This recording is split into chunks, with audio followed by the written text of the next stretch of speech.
തൊഴിൽ തട്ടിപ്പിന് വിധേയരാവുന്ന നിരവധി യുവാക്കളുണ്ട്. അതിൽ ഏറ്റവും പ്രത്യേകതയുള്ളതാണ് റഷ്യയിൽ വിവിധയിടങ്ങളിൽ കൂലിപ്പട്ടാളത്തിൽ പോയി കുടുങ്ങിപ്പോയ മലയാളികളുടെ അവസ്ഥ. സംസ്ഥാനത്തിന്റെ പല ഭാഗങ്ങളിൽ നിന്നും നിരവധി സംഭവങ്ങൾ റിപ്പോർട്ട് ചെയ്തിട്ടുണ്ട്. ഇതിൽ തൃശ്ശൂരിൽ നിന്ന് വരുന്ന സംഭവം വളരെ ഞെട്ടിക്കുന്നതാണ്. ബിനിൽ എന്ന യുവാവിന് മരണത്തിനിടയാക്കിയ ഉക്രൈൻ്റെ വ്യോമാക്രമണത്തിൽ മരണപ്പെട്ട യുവാവിൻ്റെ കഥ. അത് ഇന്നലെയാണ് അത് സംബന്ധിച്ച് സ്ഥിരീകരണം ഉണ്ടാവുന്നത്. പക്ഷേ ഞെട്ടിക്കുന്ന ചില വെളിപ്പെടുത്തൽ കൂടി അവിടുന്ന് വരികയാണ്. റഷ്യയിൽ കൂലിപ്പട്ടാളത്തിൽ കുടുങ്ങിയ മലയാളി യുവാക്കൾക്ക് നേരെ നടന്നത് ഡ്രോൺ ആക്രമണമാണ്.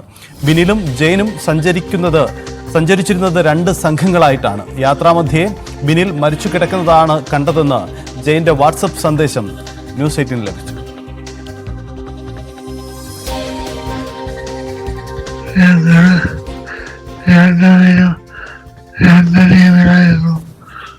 പോയിണ്ടായിരുന്നത്. ഞാൻ നോക്കിയപ്പോ അവിടെ മരിച്ചു കിടക്കണുണ്ട്. ഞാന് തിരിച്ചിട്ടപ്പോ വെടിവെച്ച പാടൊന്നല്ല കണ്ടത്. അവിടേക്ക് മുമ്പിലേക്ക് ആൾക്കാർ കയറിപ്പോണ്ടായിരുന്നു. അപ്പോൾ ഡ്രോൺ അറ്റാക്ക് ആണുണ്ടായത്. അത് കഴിഞ്ഞ് പോകുമ്പോഴാണ് എനിക്കും അപകടം ഉണ്ടായത്. ചേട്ടാ, ഇതെന്റെ 6ാമത്തെ ആശുപത്രിയാണ്. ഇവര് മാറ്റി വിട്ടോണ്ടിരിക്കും. എല്ലാരും പല വഴിയായി പറ്റില്ല. ജെയിന്റെ വാട്സപ്പ് സന്ദേശമാണിത്. കുടുംബത്തിന് ബന്ധുക്കൾക്ക് അയച്ചു കൊടുത്ത സന്ദേശമാണ്. ശബ്ദത്തിൽ തന്നെ വ്യക്തമാണ് ജെയിന്റെയും അവസ്ഥ വളരെ ഗുരുതരമാണ്. രണ്ടുപേർക്കും വലിയ പരിക്കുകൾ പറ്റി. അതിനിടയിലാണ് ബിനിലിന്റെ മരണം സ്ഥിരീകരിച്ചുകൊണ്ടുള്ള അറിയിപ്പുകൾ ഇന്നലെ ലഭിക്കുന്നത്.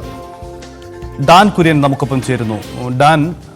ഡാൻ തന്നെയാണ് സംസ്ഥാനത്തിന്റെ വിവിധ മേഖലകളിൽ ഇത്തരത്തിൽ തൊഴിൽ തട്ടിപ്പിന് വിധേയരാകുന്ന റഷ്യയിൽ പോയി കുടുങ്ങിയ മലയാളികളുടെ അവസ്ഥ നേരത്തെ റിപ്പോർട്ട് ചെയ്തത്. നമുക്ക് തിരുവനന്തപുരത്തടക്കം ഇത്തരം അനുഭവം ഉണ്ടായിട്ടുമുണ്ട്.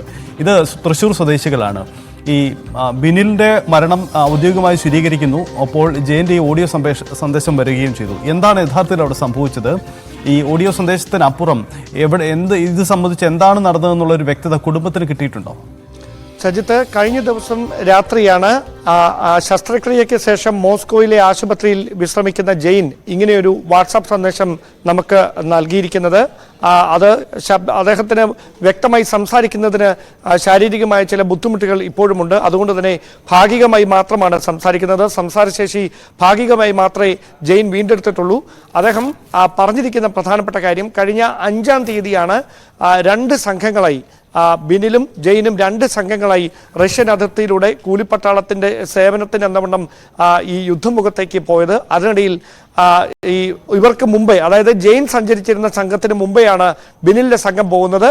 അതിന് പിന്നാലെ അവർ വരികയായിരുന്നു. വരുന്നതിനിടയിൽ ഒരു സ്ഥലത്ത് വെച്ച് ഈ ആക്രമണത്തിൽ പരിക്കേറ്റ് മുറിവ് പറ്റി കിടക്കുന്ന ഒപ്പമുണ്ടായിരുന്നവർ ഇവർ കാണുന്നു. അങ്ങനെ കണ്ടവരെ സംശയം തോന്നി പരിശോധിക്കുന്നതിനിടയിലാണ് തണുത്ത് മരവിച്ച നിലയിൽ രക്തം കട്ട പിടിച്ച് ബിനിൽ വഴിയിൽ കിടക്കുന്നത് കാണുന്നത്.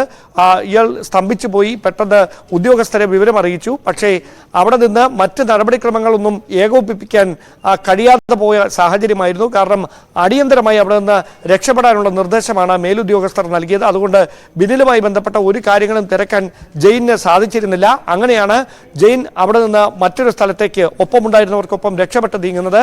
അങ്ങനെ രക്ഷപ്പെട്ട് നീങ്ങുന്നതിനിടയിൽ ജെയിന്റെ സംഘത്തിന് നേരെ വീണ്ടും ഡ്രോൺ ആക്രമണം ഉണ്ടാകുന്നു. ആ ആക്രമണത്തിലാണ് ജെയിൻ ഉൾപ്പെടെയുള്ളവർക്ക് ഗുരുതരമായി പരിക്കേൽക്കുന്നത്. അങ്ങനെ പരിക്കേറ്റാണ് ജെയിൻ ഇപ്പോൾ 6ാമത്തെ ആശുപത്രിയിലാണ്. അതായത് ഈ പരിക്കേറ്റതിന് ശേഷവും അവരെ നടന്നുകൊണ്ട് തന്നെ ഈ രക്ഷപ്പെട്ട് നീങ്ങാനാണ് നിർദ്ദേശിച്ചത്. പക്ഷേ അങ്ങനെ നീങ്ങുന്നതിന് ശാരീരികമായ ചില ബുദ്ധിമുട്ടുകൾ ഉണ്ട് എന്ന കാര്യം ഉദ്യോഗസ്ഥരെ അറിയിച്ച പശ്ചാത്തലത്തിൽ ഉടൻ തന്നെ ജെയിനെ സമീപത്തുള്ള ഒരു ആശുപത്രിയിൽ പ്രവേശിപ്പിച്ചു. അങ്ങനെ നിലവിൽ 6ാമത്തെ ആശുപത്രിയിലാണ് ശസ്ത്രക്രിയയ്ക്ക് ശേഷം താൻ വിശ്രമിക്കുന്നത് എന്നാണ് ജെയിൻ നമുക്ക് നൽകിയ വാട്സാപ്പ് സന്ദേശത്തിൽ ഇന്നലെ രാത്രി വ്യക്തമാക്കിയിരിക്കുന്നത്. അതേസമയം ബിനിലിന്റെ മൃതദേഹം എപ്പോൾ നാട്ടിൽ എത്തിക്കും എന്ന കാര്യത്തിലടക്കം അനിശ്ചിതത്വം തുടരുകയാണ്. ഇപ്പോഴും ഇത് സംബന്ധിച്ച വ്യക്തമായ വ്യക്തമായ സൂചനകളൊന്നും ലഭിച്ചിട്ടില്ല. ക്യാൻറ്റീൻ ജോലിക്ക് എന്ന പേരിലാണ് കഴിഞ്ഞ ഏപ്രിൽ മാസത്തിൽ അവരെ ഇവിടെ നിന്ന് സുഹൃത്ത് മുഖേന റഷ്യയിൽ എത്തിച്ചത്.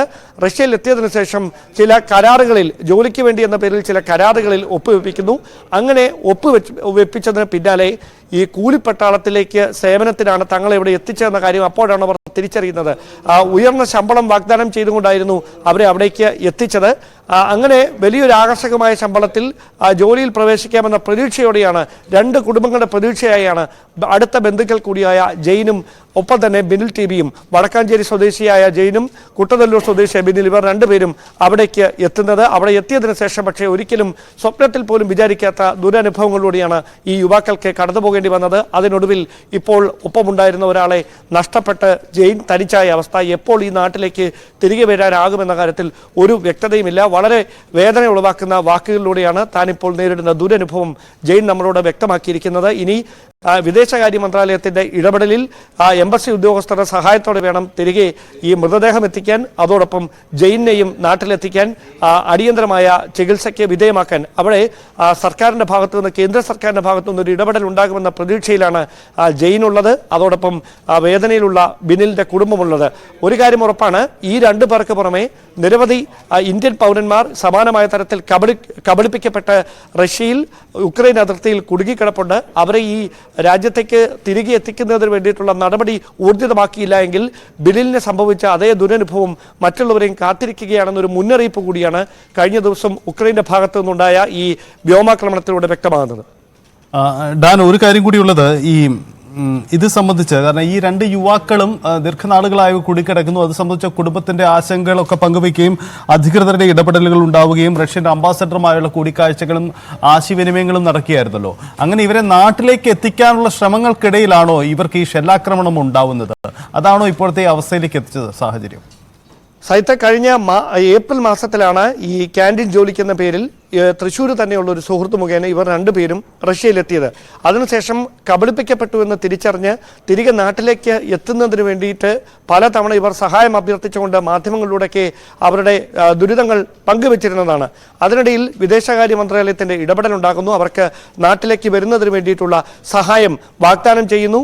അതുമായി ബന്ധപ്പെട്ട നടപടികൾ ഊർജിതമാക്കുകയും ചെയ്യുന്നു. അത് പുരോഗമിക്കുന്നതിനിടയിലാണ് വളരെ അപ്രതീക്ഷിതമായി കഴിഞ്ഞ ദിവസം റഷ്യയുടെ അതിർത്തിയിൽ യുദ്ധമുഖത്ത് തുടരുകയായിരുന്ന ജെയിനും ബിനിലും അവർ രണ്ടുപേരും സഞ്ചരിച്ചിരുന്ന രണ്ട് സംഘങ്ങൾക്ക് നേരെ ഈ വ്യോമാക്രമണം ഉണ്ടാകുന്നത്. ഡ്രോൺ ആക്രമണമാണ് ഉണ്ടായത്. ആ ഡ്രോൺ ആക്രമണത്തിൽ നിരവധി പേർ മരിച്ചു. എനിക്ക് നൽകിയിരിക്കുന്ന സന്ദേശത്തിൽ ജെയിൻ വ്യക്തമാക്കിയിരിക്കുന്നത് ഒപ്പമുണ്ടായിരുന്ന ആരും ഇപ്പോഴില്ല, അവരെ സംബന്ധിച്ച് ഒരു വിവരങ്ങളുമില്ലെന്നാണ്. അങ്ങനെയാണെങ്കിൽ വലിയൊരു ആക്രമണം തന്നെയാണ് ഉക്രൈൻ്റെ ഭാഗത്ത് നിന്ന് റഷ്യക്ക് നേരെ, റഷ്യൻ അതിർത്തിയിൽ അപ്പോൾ ഉണ്ടായത്. അവിടെ ഇന്ത്യൻ പൗരന്മാർ ഉണ്ടായിരുന്നു, മറ്റ് രാജ്യങ്ങളിൽ നിന്നുള്ളവരുണ്ടായിരുന്നു, റഷ്യൻ പട്ടാളത്തിൽ ഉൾപ്പെട്ടിരുന്ന ഉദ്യോഗസ്ഥരുണ്ടായിരുന്നു. ആ ഒരു വലിയ സംഘത്തിന് നേരെയാണ് ഈ ഡ്രോൺ ആക്രമണം ഉണ്ടാകുന്നത്. അവിടെ ജീവനോടെ ഇനി ആരും ശേഷിക്കാൻ ബാക്കിയില്ല എന്ന് കൂടി ഈ സന്ദേശത്തിൽ പറഞ്ഞു വെക്കുന്നുണ്ട് ജെയിൻ. അവിടെ ഈ ഒരു ആക്രമണം ഉണ്ടായതിന് പിന്നാലെയാണ്, തൊട്ടു പിന്നാലെയാണ് ജെയിനും ഒപ്പമുണ്ടായിരുന്ന സുഹൃത്തുക്കളും ഈ സംഘങ്ങളും അവിടേക്ക്, ഈ യുദ്ധമുഖത്തേക്ക്, ഈ ആക്രമണം ഉണ്ടായ വിവരമൊന്നും അറിയാതെ എത്തുന്നത്. അങ്ങനെ പോകുന്നതിനിടയിലാണ് പരിക്കേറ്റ് കിടക്കുന്ന ഒപ്പമുണ്ടായിരുന്നവരെ കാണുന്നത്. അവർ രക്തം കട്ടപടച്ച നിലയിൽ അതായത് തിരിഞ്ഞു കിടക്കുകയായിരുന്നു. മറിച്ച് ഇത് ആരൊക്കെയാണ് എന്ന് നോക്കിയപ്പോൾ ഞെട്ടിപ്പോയി. അപ്പോഴാണ് ഇത് ബിനിലാണ്, തണുത്ത് മരച്ച് കിടക്കുകയാണ്, രക്തം കട്ടപിടിച്ചിരിക്കുകയാണ്, ബിനിലാണെന്ന് അറിയുന്നത്. പക്ഷേ ആ ഒരു വൈകാരികമായ സ്നേഹപ്രകടനങ്ങൾക്കൊന്നും, അല്ലെങ്കിൽ അവിടെ നിന്ന് ശരീരം ഒന്ന് നീക്കാൻ പോലും കഴിയാത്ത തരത്തിലായിരുന്നു സാഹചര്യം. ഉടൻ തന്നെ അവിടെ നിന്ന് മാറാനുള്ള നിർദ്ദേശം മാത്രമാണ് ഉദ്യോഗസ്ഥർ നൽകിയത്. അങ്ങനെ മാറാൻ ശ്രമിച്ച് അവിടെ നിന്ന് രക്ഷപ്പെട്ട് നീങ്ങുന്നതിനിടയിലാണ് വീണ്ടും ഡ്രോൺ ആക്രമണം ഉണ്ടാകുന്നു. ആ ആക്രമണത്തിൽ ജെയിനും ഒപ്പമുണ്ടായിരുന്നവർക്കും ഗുരുതരമായി പരിക്കേൽക്കുന്നു. ജെയിനെ അടിയന്തരമായി അടുത്തുള്ള ആശുപത്രിയിൽ പ്രവേശിപ്പിക്കുന്നു. ആ ആശുപത്രിയിൽ നിന്ന് തുടർച്ചയായി 6ാമത്തെ ആശുപത്രിയിലേക്ക് ഈ വേദന തിന്നു കഴിയുന്ന ജെയിനെ ഇപ്പോൾ മാറ്റിയിരിക്കുകയാണ്. അവിടെയാണ് ഭാഗികമായി സംസാരശേഷി വീണ്ടെടുത്ത ജെയിൻ നമ്മളോട് ഈ ദുരനുഭവം പങ്കുവെച്ചത്. ഒരുപക്ഷെ അത് ഒരിക്കൽ കൂടി പ്രേക്ഷകർക്ക് കേൾക്കുമ്പോൾ അതിന്റെ യാതന എത്രത്തോളമാണെന്ന് ജെയിന്റെ വാക്കുകളിൽ തന്നെ വ്യക്തവുമാണ്. യെസ്, ഡാൻ സൂചിപ്പിച്ചതുപോലെ തന്നെ ജെയിൻ കുടുംബവുമായി പങ്കുവെച്ച അവിടുത്തെ ആശങ്ക നമുക്ക് ഒരിക്കൽ കൂടി കേൾക്കാം. അവിടുത്തെ സാഹചര്യം.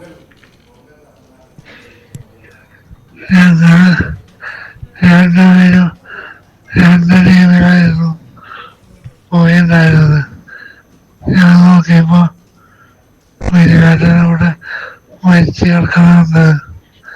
ഞാന് തിരിച്ചിട്ടപ്പോ പാടുന്നല്ല കണ്ടത്. അവിടേക്ക് മുമ്പിലേക്ക് ആൾക്കാർ കയറിപ്പോണ്ടായിരുന്നു. അപ്പോൾ ഡ്രോൺ അറ്റാക്ക് ആണുണ്ടായത്. അത് കഴിഞ്ഞ് പോകുമ്പോഴാണ് എനിക്കും അപകടം ഉണ്ടായത്. കേട്ടോ, ഇതെന്റെ 6ാമത്തെ ആശുപത്രിയാണ്. ഇവര് മാറ്റി മാറ്റി വിട്ടോണ്ടിരിക്കും. എല്ലാരും പല ബൈക്കായി പറ്റില്ല.